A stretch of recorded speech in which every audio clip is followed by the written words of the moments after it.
আল্লাহ ছাড়া কেউ আপন না। আপনি সত্য আপনকে আনেন, বিশ্বাস করেন আজকে যারা আপনি আপন ভাবেন, কসম আল্লাহ, এই আপন লোকটা একটা দিন আপনার কলিজাটা ফোঁটা করে দিয়ে দেবে, ঠিক কিনা? আপনি যাকে এখন কলিজার টুকরা মনে করেন, একটা দিন এই লোকটাই আপনার কলিজা ছিঁড়ে ফেলে। আপনি যাকে আজকে আপনার জীবন মনে করেন, আপনি বুঝতেও পারবেন না কখন যে এই মানুষটা আপনার নিজের জীবনটাই নষ্ট করে দিছে। প্যারে হাজিরিন, আল্লাহ ছাড়া কেউ আপন না। আপনি শত শত মাইল পাড়ি দিয়ে কারো কাছে ছুটে চলে যান, গিয়ে প্রমাণ করেন আমি তোমাকে ভালোবাসি, তুমি আমার কলিজার টুকরা, তুমি আমার জান প্রাণ সবকিছু। আল্লাহর কসম, আবেগ শেষ হওয়ার সাথে সাথে এই মানুষটা আপনার জীবনের সবচেয়ে বড় ক্ষতিকর মানুষ হয়ে যায়।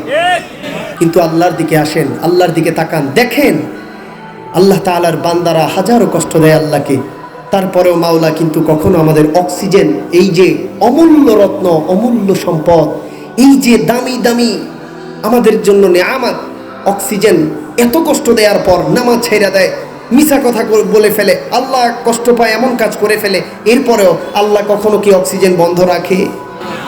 এত এত খারাপ কাজ করে, আল্লাহ কি কখনো তার হার্টবিট বন্ধ করে দেয়?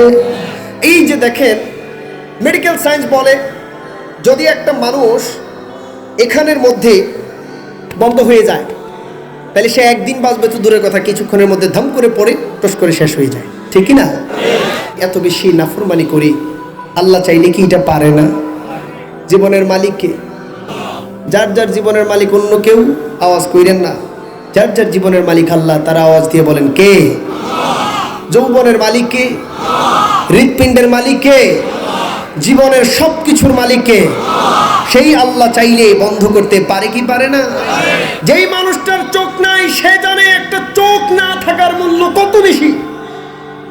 আপনি ভেবে দেখেন, আল্লাহ তাআলা আপনাকে বিনা বিনা পয়সায়, একদম ফ্রি অফ কস্ট আপনাকে চোখ দিয়ে রেখেছে, এত বড় নিয়ামত। যেই মানুষটার কিডনি সমস্যা সে জানে একটা কিডনির দাম কত বেশি। আল্লাহ তাআলার এত নাফরমানিতা করার পরেও আল্লাহ কিন্তু আপনার আমার কিডনি নষ্ট করে নাই, বরঞ্চ দিয়ে রেখেছে। কেন? আল্লাহ বলে ফেরেশতাদেরকে, বান্দা বান্দা আমার চলে আসবে। ফেরেশতা দেখো আমার বান্দা এখন বোঝে না, একটাবার বুঝবে। দেখো আমার বান্দা এখন আমার কাছে নাই, আমার দিকে আসে না, একটাবার চলে আসবে। দেখো আমার বান্দা এখন আমাকে অস্বীকার করে, কিন্তু একটা সময় স্বীকার করবে। ফেরেশতারা বলে মাওলা ওইটা কখন? যখনই হোক। ফেরেশতারা বলে মাওলা যদি পাপ করতে করতে অসীম বানায় ফেলে?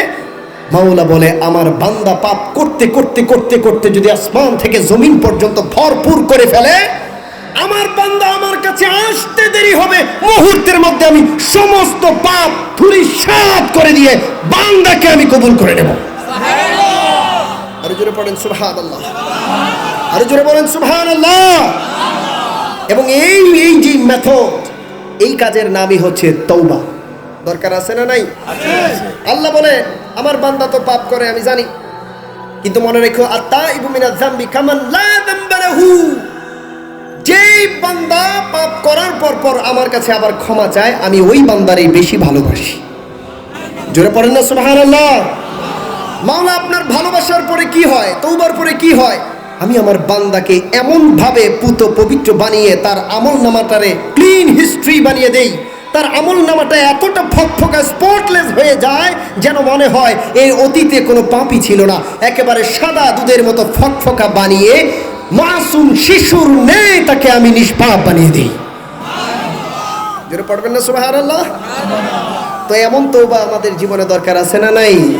তওবাতুন নাসুহা, যেটা করবেন করার মতো করতে হবে, আধামাদা তওবা করলে কিন্তু হবে। আর যখন আপনি আল্লাহর কাছে এসেছেন, গোটা পৃথিবীর সবাই যদি আপনাকে আঘাত করে, ছলনা করে, গোটা পৃথিবীর সবাই যদি আপনার পেছনে পড়ে থাকে, মনে রাখবেন আল্লাহর বান্দাদেরকে কখনো কোনো ব্যক্তি, কোনো দল, কোনো ইবলিস, কোনো মানবরূপী ইবলিস, জিনরূপী ইবলিস কোনো অবস্থায় দাবায়া রাখতে পারে, কারণ তাদের সাথে আছে কে? আল্লাহ।